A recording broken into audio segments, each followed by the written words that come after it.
Folks, hello and welcome to Tavern Chat. I'm your host, Eric Tenkar, your bartender in the OSR, your main proprietor of the Tenkars Tavern blog. So, big news from this past week was, of course, the D&D 5E 2024 Player's Handbook Gen Con limited release, where it was like, 3,000 copies, 750 copies each day.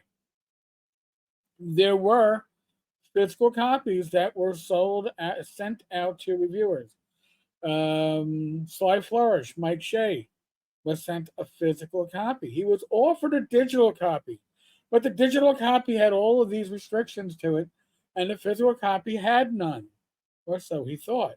He did videos, had them ready to go up once the embargo was over, and then he gets an email from WotC with reminding him of all these restrictions that he didn't know about, and then a follow up email addressed to him saying, "Oh, listen, we're sorry, we forgot to mention that you can't do A, B, C.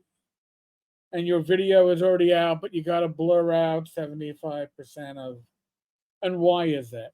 Why is that? Because, sure, you can go on eBay and you can buy the 2024 Player's Handbook, but they don't want people to see it.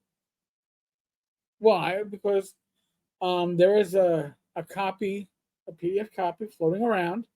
I've seen evidence of it, and it's got a watermark on it for one of the YouTube channels. So I'm assuming that that's a digital copy that was reviewed online, and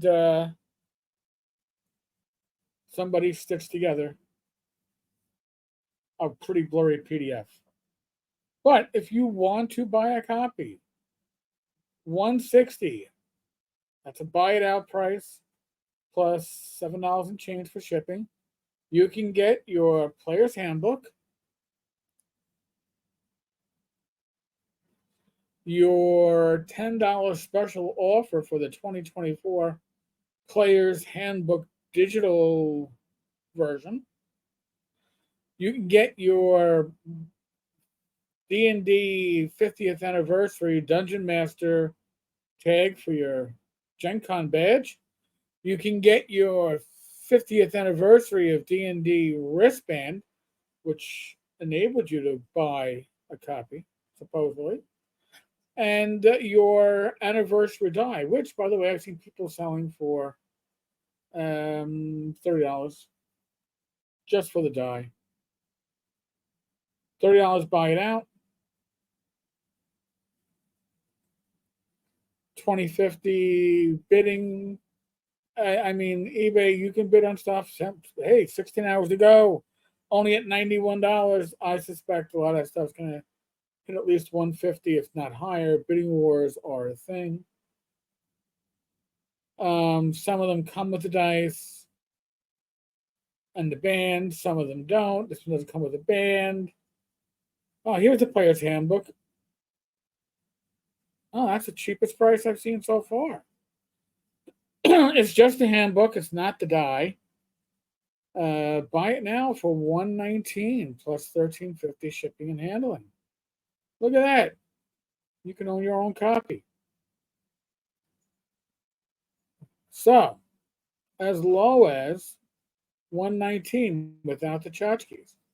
Is it worth it? I'm seeing pieces of the art sneak out now that people have this in hand.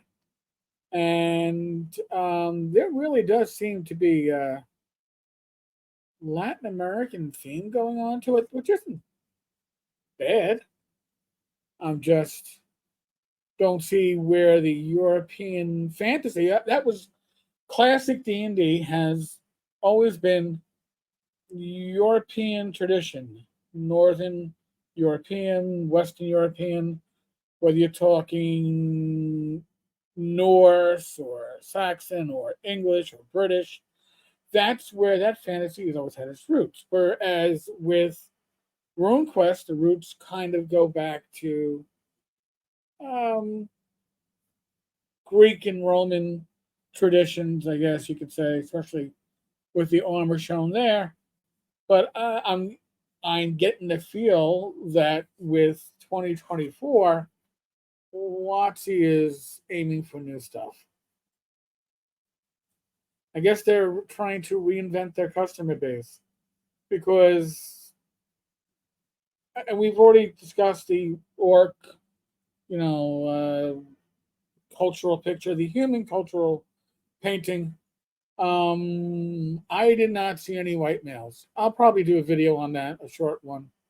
But if you're saying that you want white males out of the hobby or the business side of the hobby, as Kyle had said, that was a quote. He wasn't talking about the players, he was talking about the business side. But now it almost seems like from the player side, they're trying to reinvent it.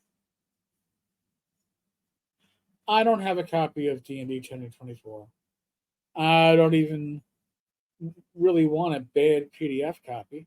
I'd like a readable PDF copy, but as Sly First, Mike Shea points out, there are no PDFs of the D&D books, no legal ones at least.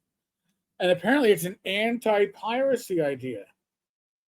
Well, many of us still remember when WotC had their initial PDFs up on DriveThru. And the quality of those PDFs were often worse than what you would find in the wild. And then they decided they were taking those PDFs off sale. But not just off sale, they were taking them, the access to them, out of your account. So you had like 24 hours or 48 hours to download copies of everything that you bought. And if you didn't do it, shame on you. So this is WotC's opinion of PDFs. Now, they sell PDFs for 4E and earlier, and some very early 2014 stuff when it was D&D Next. But they're not selling even early 5E stuff that is out of print. Easy way for them to make money. And for some reason, PDFs, it scares Hasbro. The whole concept scares WotC. Sure, you might have some of your stuff pirated, but not by people that would be buying it in the first place. And you may have a few pirates that go out and buy your stuff after seeing that they like the quality. Or is it that you don't have faith in the quality of the work that you do? Maybe that's it too. In any case, folks, like I said, you can, if all you want is the book, as low as $119 plus shipping, get a copy of D&D 2024. I'll wait probably forever. There's no rush for me because it's not for me. Folks, on the bottom of this page, there is a link to the Starfinder 2E playtest bundle.